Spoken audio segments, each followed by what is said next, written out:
And thank you for staying with us. With unemployment still in double digits here in Nevada, I mean, you would think that having a job would be enough motivation to get the best out of your workers. Not necessarily so, says the author of 90 Days, 90 Ways on Board Young Professionals to Peak. Joining us, Alexia Vernon. She says as a member of Generation Y, she's in a unique position to know what works. Thanks so much for being here. Thank you. Okay, so I understand these are the young people entering the workforce, raised by people like me who were too touchy-feely, too nurturing, made them all feel self-important. Where did we go wrong?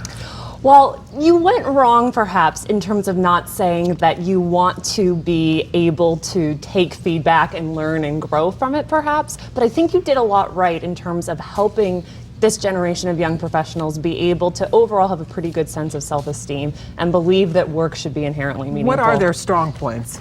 So as a rule, Gen Ys tend to be really good at working in teams. Most of us have had scheduled play dates since we were 2 years old, so we know how to play well with others.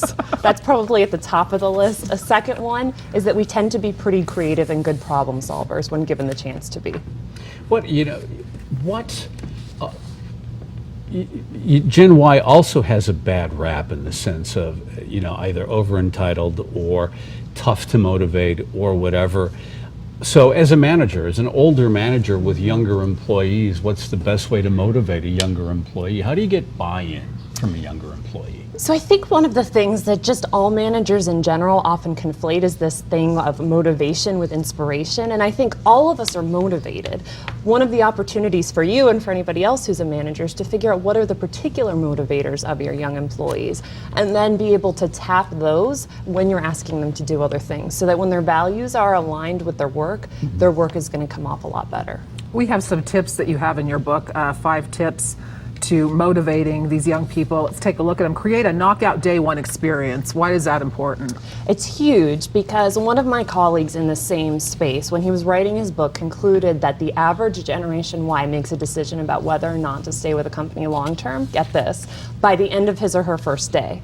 So if that first day is not knockout, oftentimes young professionals from day one have already decided they don't want to stay.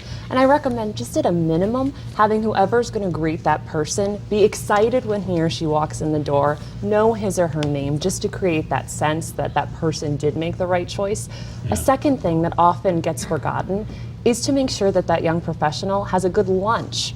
So there's a lot of horror stories I could share, my own included, about Gen Ys who either never got lunch because they were walking on eggshells and wanting to be well liked and just sat in their offices waiting for someone to tell them to eat, and that never happened.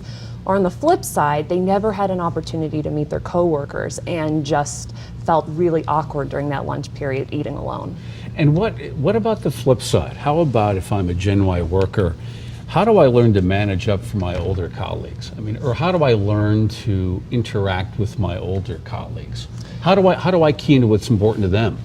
Asking questions, and I think that this is cross-generational, that for all new hires, one of the most important questions that you can ask day 1, day 2, and day 3 are questions around communication. So how do you want information delivered? Do you want it via email? If it's email, for what kinds of situations? When do you want me to pick up the phone or, God forbid, actually come into your office face-to-face and deliver information? That's a big one. Back to the points that you had, you said make chief responsibilities and accountability clear. So for those of us who think that they already are, don't assume they already are.